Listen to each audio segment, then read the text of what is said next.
أعوذ بالله من الشيطان الرجيم.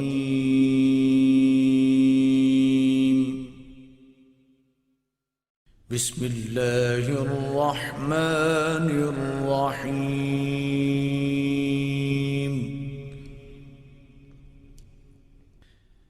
الرحمن علم القرآن خلق الإنسان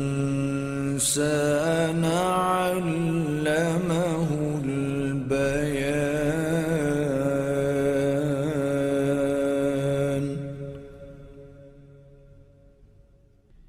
الشمس والقمر بحسبان والنجم والشجر يسجدان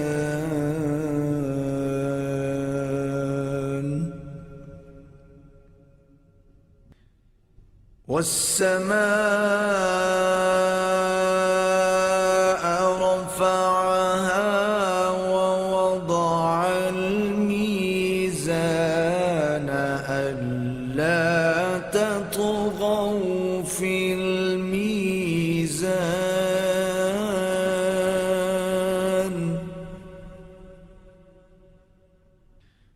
وأقيموا الوزن بالقسط ولا تخسروا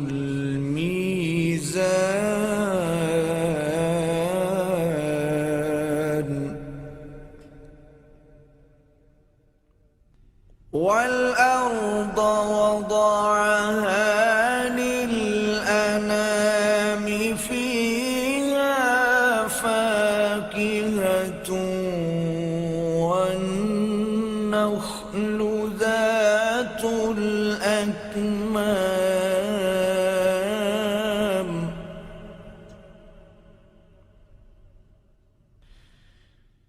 والحب ذو العصف والريحان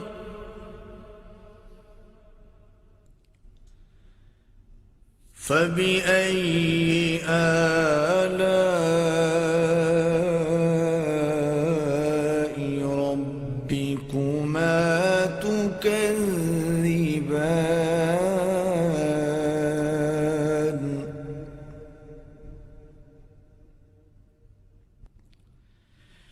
خلق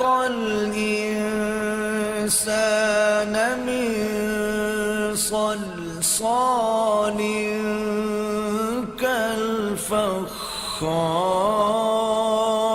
كالفخار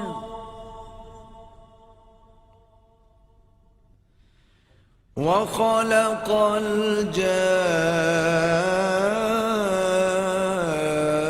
الجان من مارج من نار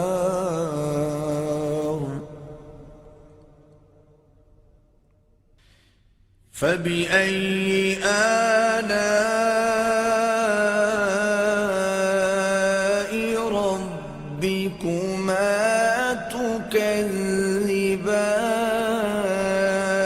تكذبان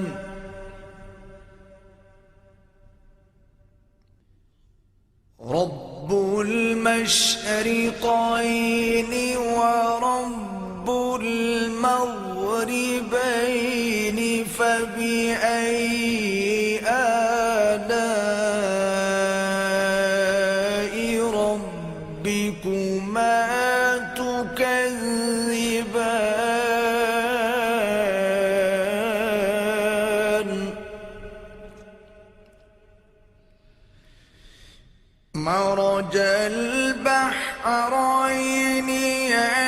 يلتقيان بينهما برزخ لا يبغيان فبأي آلاء ربكما تكذبان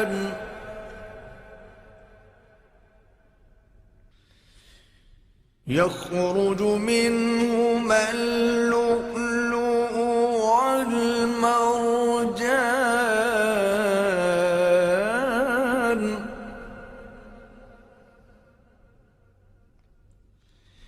فبأي آلاء ربكما تكذبان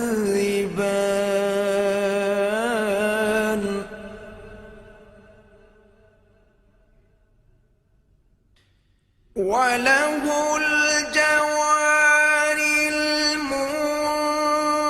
المنشآت في البحر كالأعلام فبأي آلاء ربكما تكذبان كل من عليها فان ويبقى وجه ربك ذو الجلال والإكرام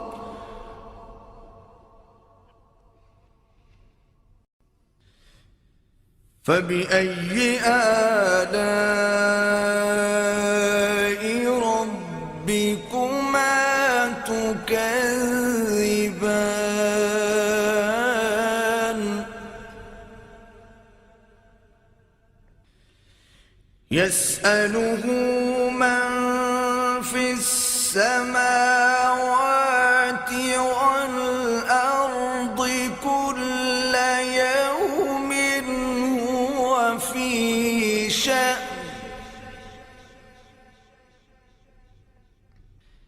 فبأي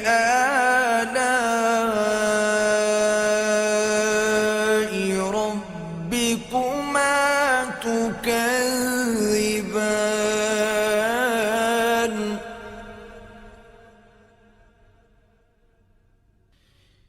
سنفرغ لكم أيها الثقلان فبأي آلاء ربكما تكذبان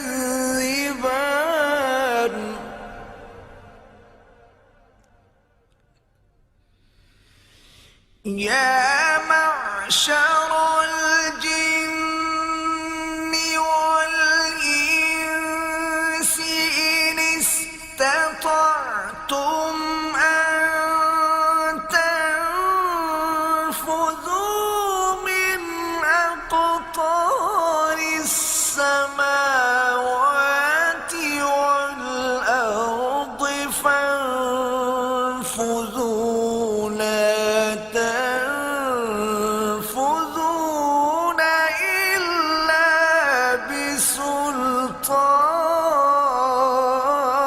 بسلطان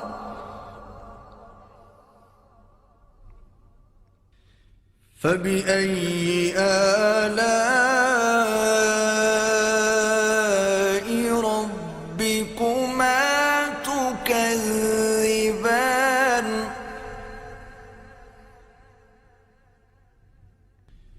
يرسل عليكما شواظ من نار ونحاس فلا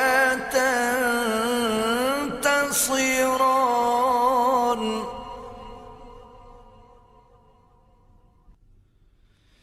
فبأي آلاء ربكما تكذبان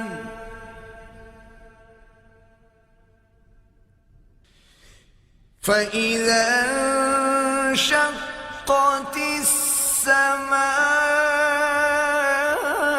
السماء فكانت وردة كالدهان فبأي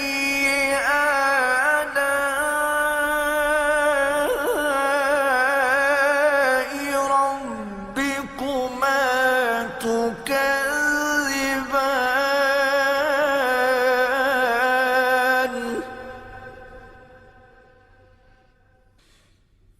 فيومئذ لا يسأل عن ذنبه إنس ولا جان.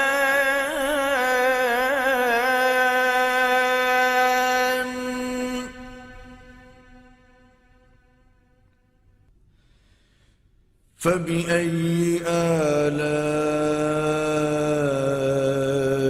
ربكما تكذبان.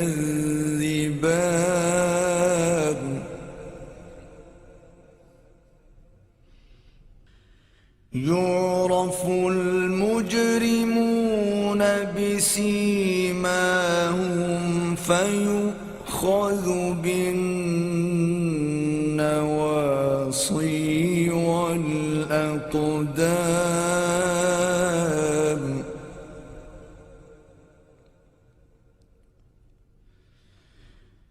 فبأي آلاء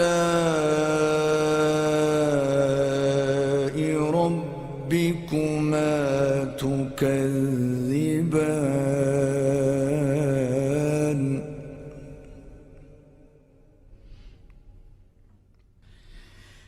هذه جهنم التي يكذب بها المجرمون.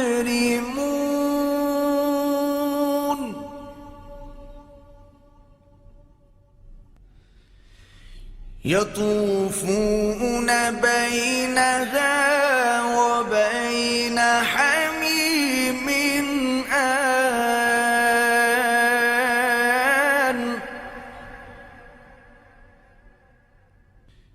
فبأي آلاء ربكما تكذبان.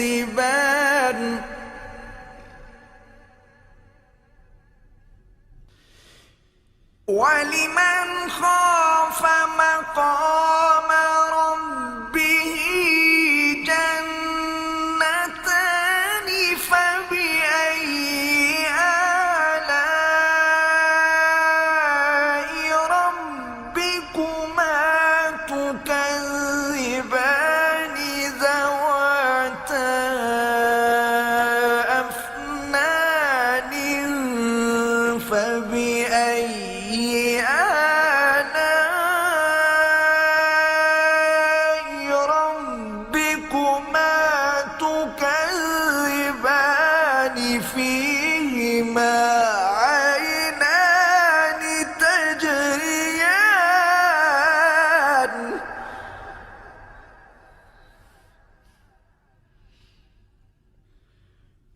فبأي آلاء ربكما تكذبان.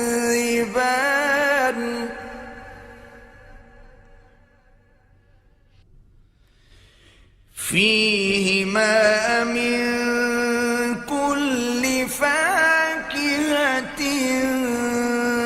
زوجان.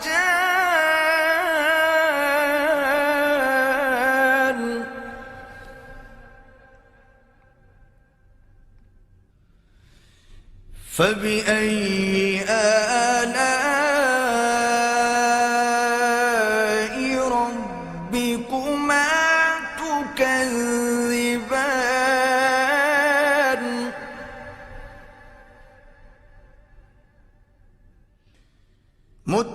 متكئين على فرش بطائنها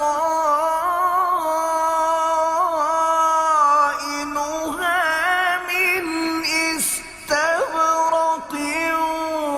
وجنى الجنتين دان. فبأي آلاء ربكما تكذبان.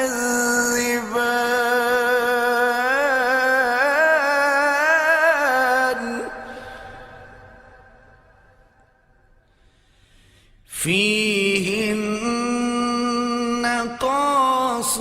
قاصرات الطرف لم يطمثهن إنس قبلهم ولا جان فبأي آلاء ربكما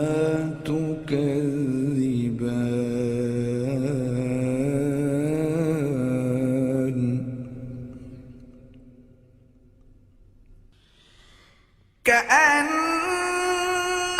كأنهن الياقوت والمرجان فبأي آلاء ربكما تكذبان هل جزاء الإحسان إلا الإحسان فبأي آلاء ربكما تكذبان ومن دونهما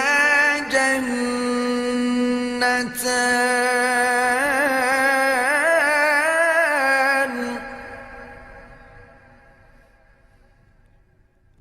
فبأي آلاء ربكما تكذبان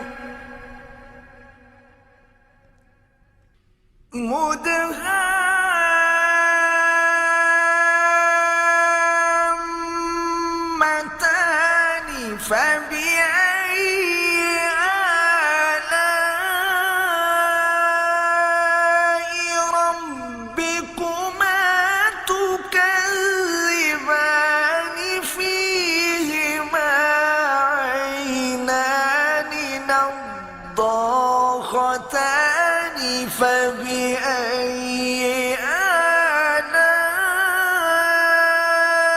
آلاء ربكما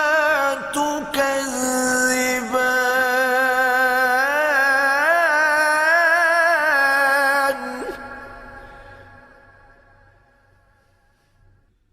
فيهما فاكهة ونخل ورمان فبأي آلاء ربكما تكذبان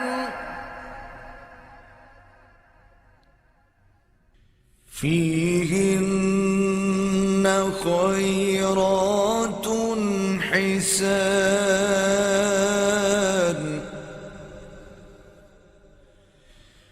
فبأي آلاء ربكما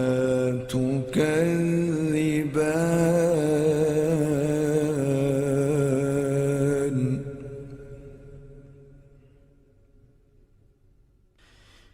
حور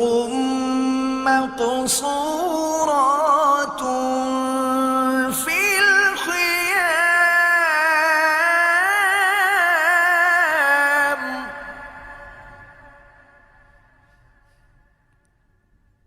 فبأي آلاء ربكما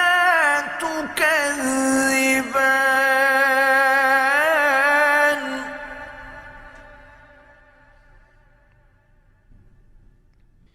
لم يطمثهن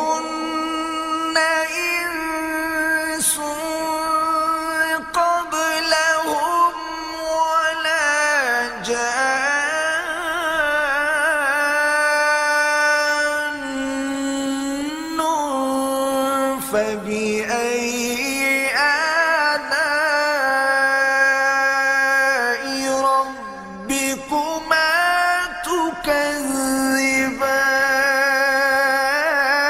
تكذبان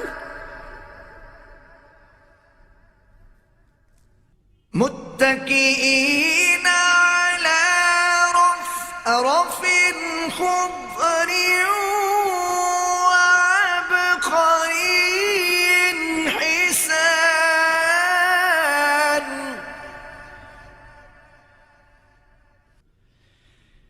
فبأي آلاء ربكما تكذبان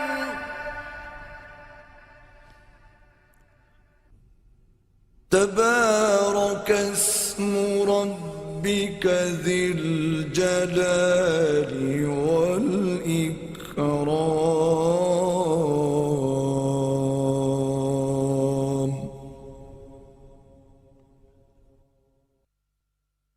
صدق الله العظيم.